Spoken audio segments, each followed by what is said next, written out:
foreign national ka at nalaman mo na yung Pilipina na pinakasalan mo ay kinasal na pala sa iba before, not just once but twice, pwede bang manalify ang kasal nyo on the ground of bigamous marriage kahit na foreign national na spouse yung nag-file ng complaint? At may jurisdiction ba ang Philippine court kung naganap ang kasal sa ibang bansa? Hi Filipinas and great day world! How are you, A-listers? For today's video, I'll be sharing the 2025 case of Gianni De Monari versus Thelma Gagi Asprek.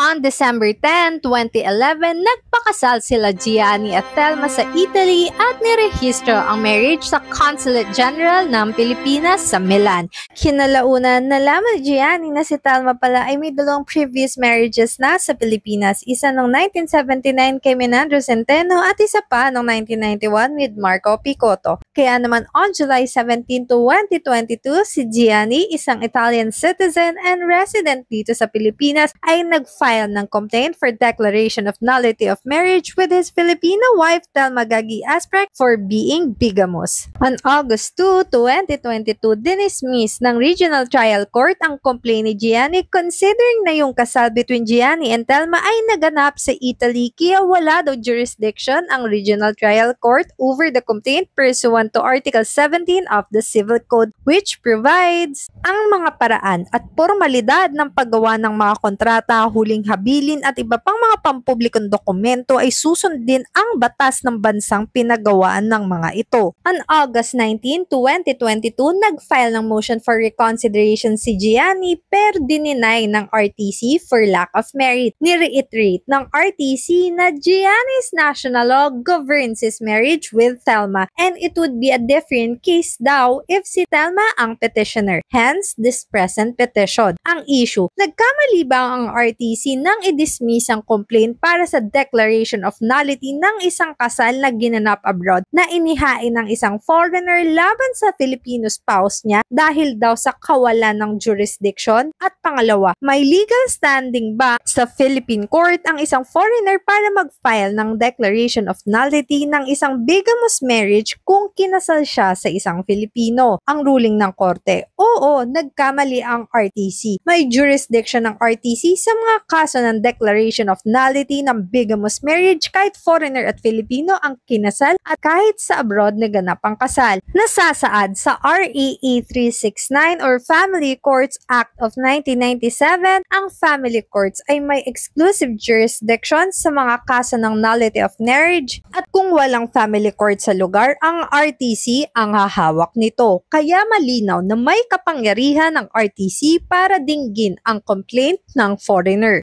Mahalaga ring tandaan na ang intrinsic validity or legality ng kasal ay hiwalay na usapin. Ayon sa last phrase ng Article 26 ng Family Code, may exception sa Lex Loci Celebrationis o ang batas ng lugar kung saan naganap ang kasal at kasama dito ang bigamous marriages. Ayon naman sa Article 35 number 4 ng Family Code, ang bigamous marriage ay void from the beginning o walang bisa ang kasal sa umpisa pa lang. Pagdating naman kay Thelma, dahil siya ay Filipino citizen, saklaw siya ng nationality principle ng Article 15 ng Civil Code. Nakasaad dito na ang mga batas tungkol sa karapatan at tungkulin sa pamilya o tungkol sa katayuan at kakayahang legal ng isang tao ay umiiral pa rin sa mga mamamayan ng Pilipinas kahit sila ay nakatira na sa ibang bansa. Ibig sabihin, kahit saan siya magpakasal sa mundo, bawal pa rin ang bigamy at void pa rin ito sa mata ng batas ng Pilipinas. Dahil dito, malinaw na may jurisdiction ng Philippine courts para innullify ang bigamous marriage kahit sa ibang bansa pa naganap ang kasal. Layunin nito na hindi makaiwas ang mga Pilipino sa batas ng Pilipinas sa pamamagitan ng pagpapakasal sa ibang lugar o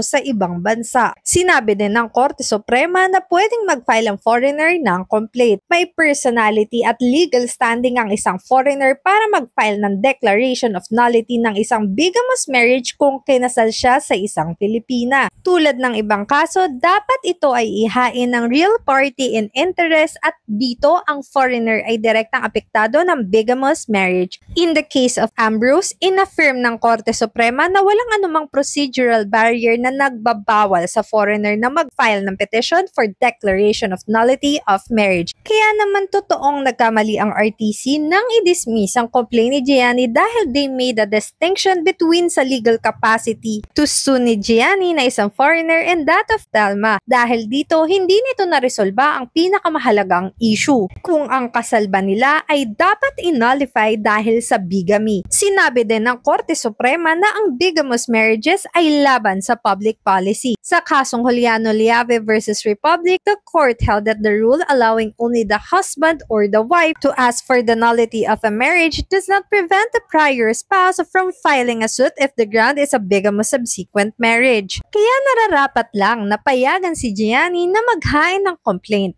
Gianni's rights to file the complaint upholds the principles of justice and fairness. Sinisigurado nito na individuals are not left without recourse when they are deceived into entering a marriage that is fundamentally flawed and legally untenable. Kaya naman ang desisyon ng Korte Suprema ay the orders of Regional Trial Court of Puerto Princesa City are reversed. The case is remanded to the Regional Trial Court for further proceedings, which shall be pursued with utmost dispatch. Yan lang, A-listers. Thank you for watching. Please like, share, and subscribe. Laters!